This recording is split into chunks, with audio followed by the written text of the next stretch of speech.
Donc voilà, finalement, vous avez vu comment on peut simplifier quelque chose de sympa. On va faire un petit test avec un clip art qu'on va aller chercher sur le web. Donc vous allez pouvoir aller sur le web dans Bing par exemple et vous allez prendre un clip art. Donc je vais taper quoi? Gazelle par exemple. Ça donne toujours soif la gazelle. Image, voilà. Image, il faut que je filtre. Il faut que je filtre pour indiquer que je veux éventuellement des clip art.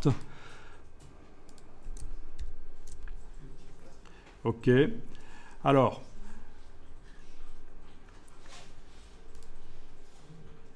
OK, on a des gazelles qui sont sous copyright, c'est ennuyeux.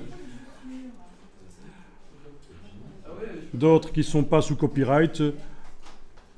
Voilà.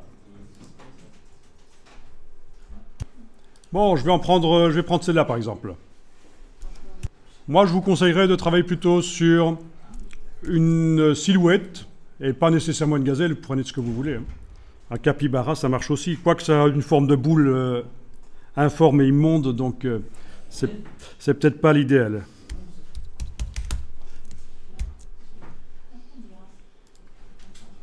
Bien. Alors ben voilà, c'est tout simple. Je crée un nouveau document, peu importe le document.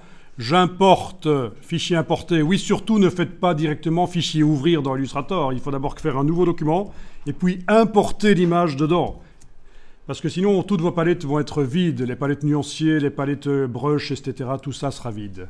Voilà. En principe, vous connaissez déjà Illustrator, donc c'est assez facile, ça. Donc, il faut transformer ça en vecteur. Évidemment, menu fenêtre, vectorisation d'image.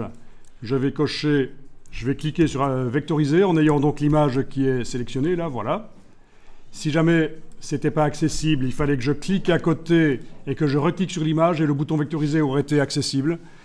Ensuite, voilà, j'ai une version vectorielle et pour vraiment voir les vecteurs, je dois faire objet, vectorisation, décomposer et voilà.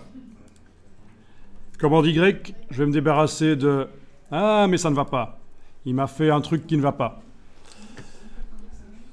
Parce que ça touchait, il va falloir éventuellement que... Oui, ça touchait, vous voyez ce qu'il m'a fait? C'est foireux ça. Ah, quoique, non, ça marche. Ça marche, ça marche. J'ai crié au loup trop vite. C'est juste que il m'a fait des choses comme ça qui ne m'intéressent pas. Touche suppression, touche suppression, touche suppression. Mais j'ai quand même mes vecteurs de ma gazelle. Voilà. Voilà, je vais l'enregistrer tout simplement.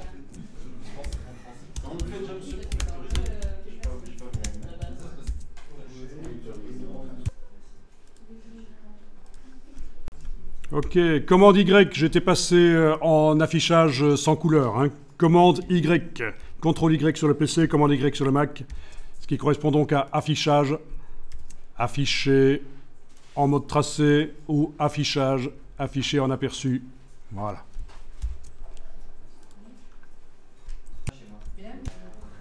Ok, alors on va zoomer en arrière et pour faire plutôt que de faire le test directement là-dessus, on va le faire sur une copie. Chose que je n'ai pas faite dans l'image du lion parce que c'était un peu compliqué vu que c'est un système de répétition miroir. Je n'aurais pas voulu faire ce que je vais faire maintenant, mais là on peut le faire. Vous avez zoomé en arrière, vous avez un espace vide sur le côté, là vous voyez. Vous prenez l'outil de plan de travail. Vous devez avoir cette option dans la palette contrôle, cette option-ci qui est cochée. Déplacer, copier l'illustration avec le plan de travail. Vous enfoncez la touche Alt, vous le déplacez, vous avez une copie du plan de travail et de ce qu'il y avait sur lui. Avec la flèche noire, on va pouvoir travailler sur la bestiole qui est ici. C'est donc l'outil plan de travail avec la touche Alt qui m'a permis de déplacer, de faire une copie à la fois du plan de travail et de la gazelle. Alors ici, je ne sais pas ce que ça va donner, j'ai jamais essayé avec ce brol, hein, avec cette gazelle, on va voir. Hein. Donc, elle est sélectionnée avec la flèche noire.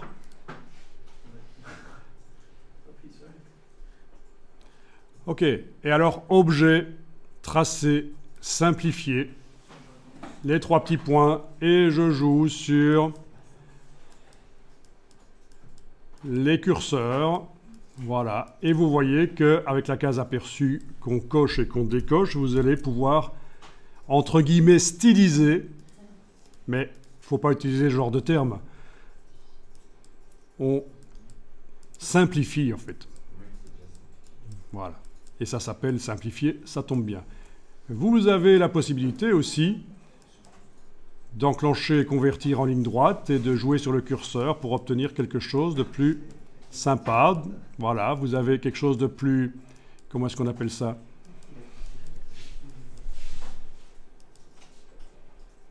Voilà. Anguleux, voilà. OK. Donc au départ d'une silhouette qui était réaliste, on peut obtenir quelque chose de plus anguleux. Alors, avec l'outil plan de travail, je peux à nouveau redupliquer avec la flèche noire, resélectionner et tenter d'aller remettre des courbes là-dessus, éventuellement. Objet, tracé, simplifié. Voilà. Je décoche, convertir en ligne droite et je joue sur les curseurs de manière à obtenir ce qui m'intéresse le plus. Vous voyez ça?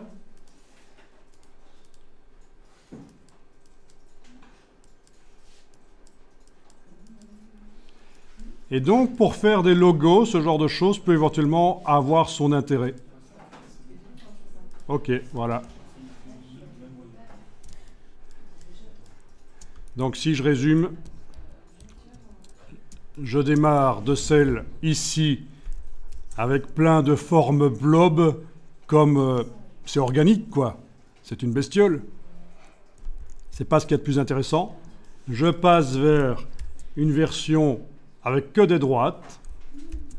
Et la version avec que des droites, je lui ai remis des courbes automatiquement en quelques secondes. Et donc j'ai un logo avec des courbes et des droites. Ça vaut ce que ça vaut, mais ça a pris peu de temps. Et ça peut être intéressant. Bien sûr, après, on peut venir retoucher un peu. Ici, par exemple, la tête, on pourrait retoucher. Ce serait intéressant. Les cornes, on pourrait retoucher. Voilà. Donc, ce qui peut être intéressant, c'est de faire une version hybride. Je vais vous le montrer ici, bien sûr, vous n'avez peut-être pas la même image, ça ne va peut-être pas aller chez vous, mais là, je vais juste dupliquer la dernière version obtenue, celle qui était à droite ici. Je vais aller prendre, faire la sélection sur les vecteurs avec la flèche noire. Puis aller prendre, éventuellement, derrière la gomme ici, l'outil Cutter. Regardez si ça peut vous servir pour votre travail, on va voir. En tout cas, si ça ne vous sert pas pour votre travail maintenant, souvenez-vous que l'outil Cutter existe. Donc derrière la gomme, on a les ciseaux pour couper un tracé en deux, mais on a aussi le Cutter, ça c'est pour couper des formes.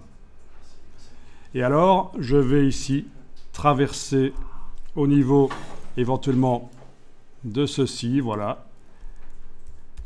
En appuyant la souris et en bougeant, puis flèche blanche plus, parce qu'à mon avis, si je prends la flèche noire...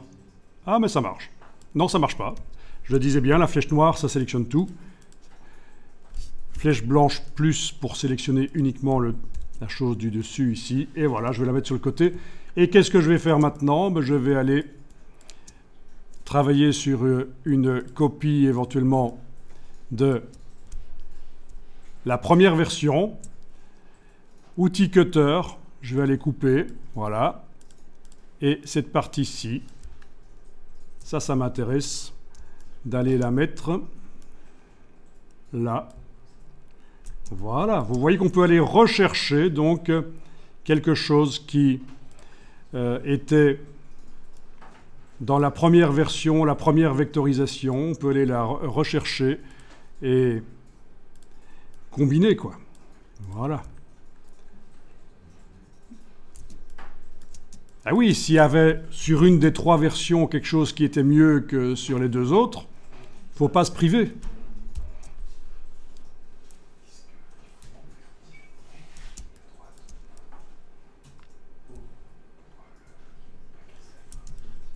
Peut-être ici aussi, peut-être que la patte là c'était mieux. Cutter, coupe patte, flèche blanche plus. Voilà. Ici, cutter, coupe patte, flèche blanche plus. Bah après, il faudra faire gaffe parce que tout ça fait partie de groupes différents finalement. La patte ici, elle fait toujours partie du groupe là où je l'ai coupé. Mais après, on dégroupe. Voilà. Et il ne faut pas que ce soit nécessairement nickel. Si c'est juste une recherche graphique, vous pouvez faire des choses un peu foireuses comme ça. Après, si le projet est retenu, vous nettoyez mieux. Vous nettoierez en prenant les points avec la flèche blanche et en les bougeant correctement. Quand je coupe, j'arrive pas quand ça coupe pas. Donc, il faut que la forme soit sélectionnée avec la flèche noire pour pouvoir la couper. Voilà. Je vais réessayer ici, par exemple, avec la flèche noire, je la sélectionne. Cutter, donc je commence à l'extérieur, je coupe. Ensuite, flèche blanche plus pour pouvoir sélectionner une forme qui fait partie d'un groupe. Parce que le bout de patte ici fait toujours partie du même groupe que ça. C'est pour ça que si j'utilise la flèche noire, c'est les deux qui se sélectionnent. Donc ici, je dois vraiment utiliser la flèche blanche plus, je clique à côté, voilà. Et voilà. Est-ce que ça marche maintenant chez toi? Ok, j'enregistre ici le fichier pour les archives. Donc n'hésitez pas à enregistrer aussi. Alors sinon, toi, tu as un problème, c'est celui-ci. Au lieu d'utiliser l'outil qui est derrière la gomme, tu es allé chercher l'outil tranche ici, qui sert à quoi? Ça sert à couper une illustration en plusieurs parties. C'est quand on veut faire du web, quand on veut rendre interactive, quand on survole, ça change, quand on clique, ça change, une partie d'une illustration. Et anciennement, quand le web était lent, ça servait aussi à transférer plus rapidement les images parce qu'en petits morceaux, ça passait plus vite. Donc la tranche n'a rien à voir ici. Faites gaffe, c'est pas ça, c'est avec les dents de scie ici. Voilà. Alors avec la flèche noire, si je sélectionne, eh bien tiens, visiblement, on a affaire à différents groupes, dont des choses ici qui n'ont rien à voir. Ah oui, regardez, même si je sélectionne ici les cornes, c'est la silhouette en haut à gauche là qui se sélectionne. Ça, je vous avais dit, hein, c'est logique. Hein, c'est parce qu'on a affaire à... On a été coupé des choses sur certains plans de travail, les déplacer sur un autre, et forcément, le fait que c'était groupé après avoir coupé, ça fait des choses bizarres comme ça. C'est pas grave. Alors, ce que vous allez faire, vous allez prendre la flèche blanche plus, et vous allez sélectionner tout ce qui concerne votre animal final. Donc tout doit être sélectionné d'une manière ou d'une autre avec la touche Shift éventuellement. Voilà. Tout est sélectionné. Quand je le bouge, ben oui, c'est bien tout qui bouge. Parfait. Et alors le mieux, c'est d'aller copier-coller ça dans un nouveau document pour se débarrasser des groupes de ce document-là.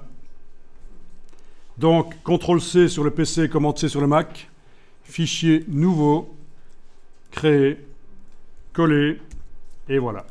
Plus de problème de groupe, c'est tout nouveau.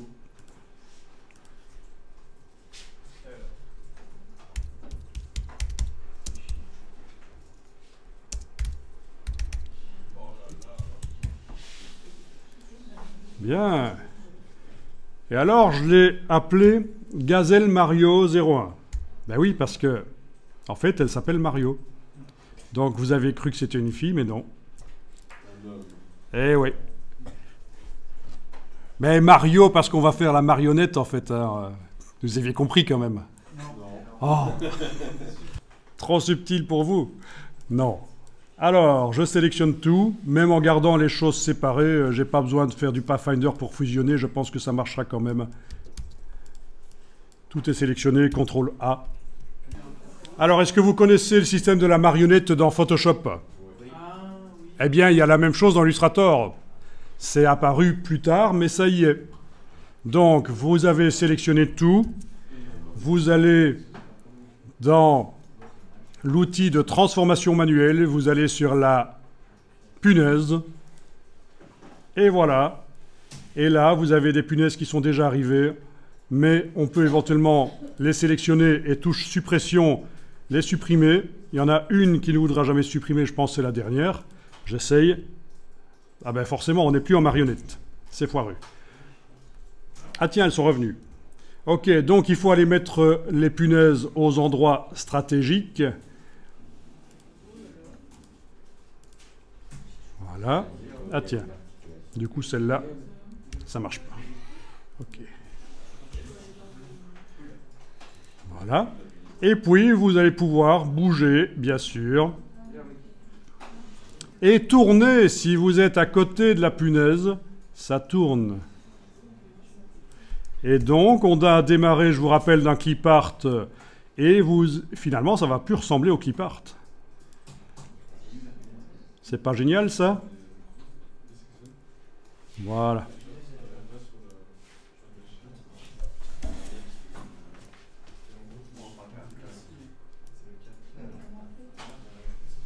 Ça peut servir aussi à affiner éventuellement. En mettant une punaise de chaque côté, on peut affiner, modifier la silhouette.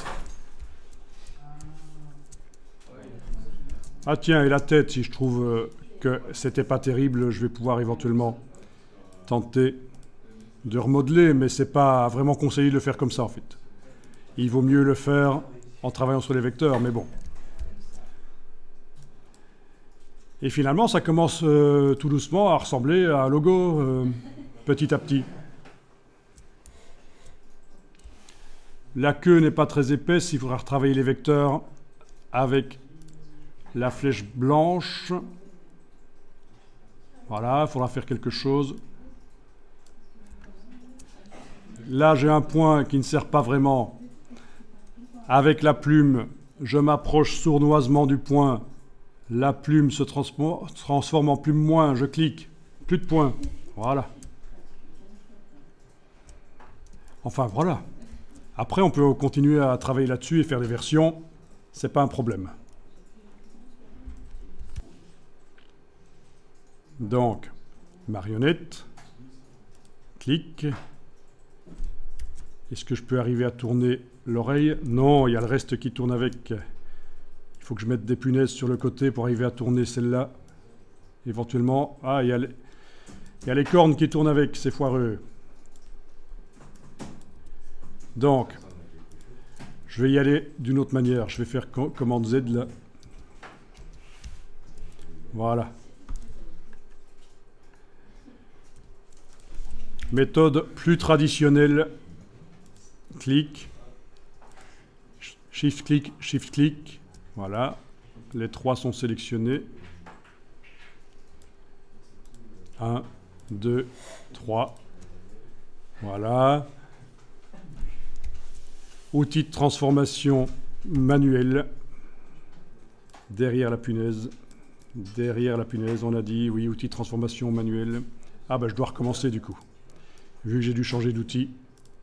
Clic, Shift-clic, Shift-clic. Outil de transformation. Non, ça n'ira pas.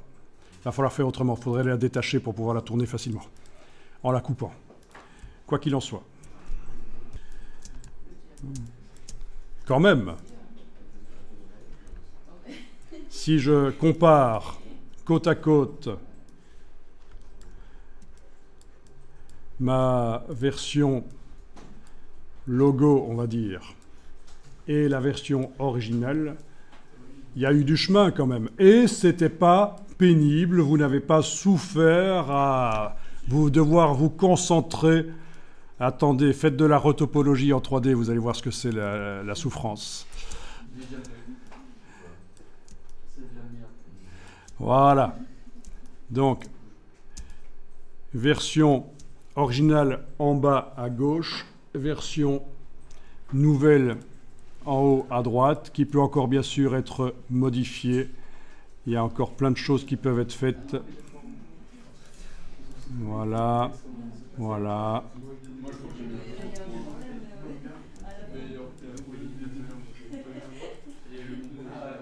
N'hésitez pas, il ne faut pas hésiter à modifier, mais sauvegardez quand même au cas où vous faites tout foirer. Il vaut mieux avoir sauvegardé.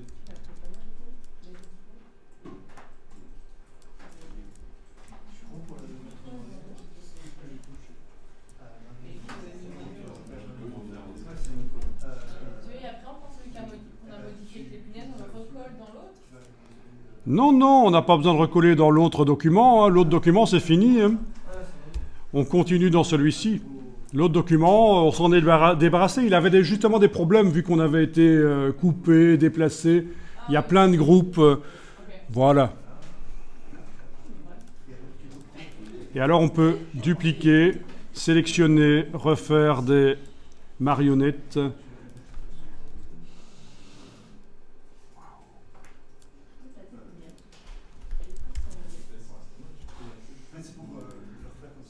Comme ça, vous avez une petite méthode de travail, quoi.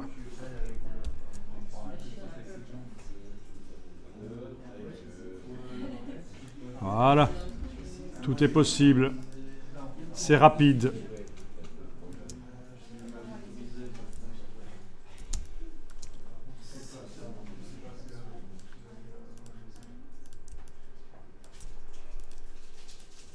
Travaillez vraiment comme ça, hein. Vous dupliquez pour modifier, comme ça vous pouvez comparer avec la version d'avant. Vous voyez qu'ici je duplique sur le même plan de travail que j'ai agrandi avec l'outil plan de travail, donc vous n'êtes pas obligé de dupliquer le plan de travail avec, comme on a fait avant. Voilà. Et voilà. Alors là, c'est pas de la marionnette, c'est juste l'outil ici de rotation.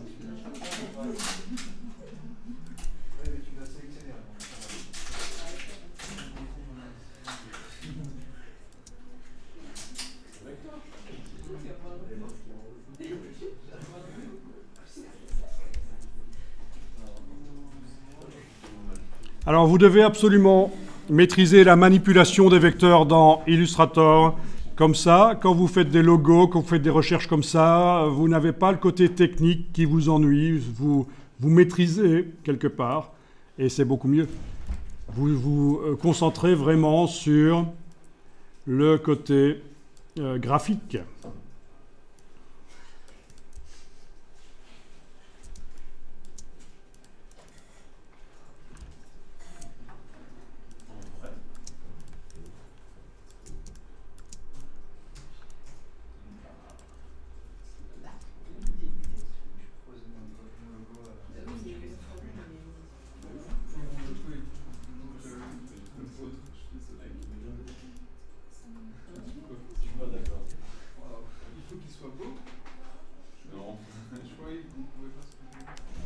Combinaison d'outils, et voilà, on fait des tests.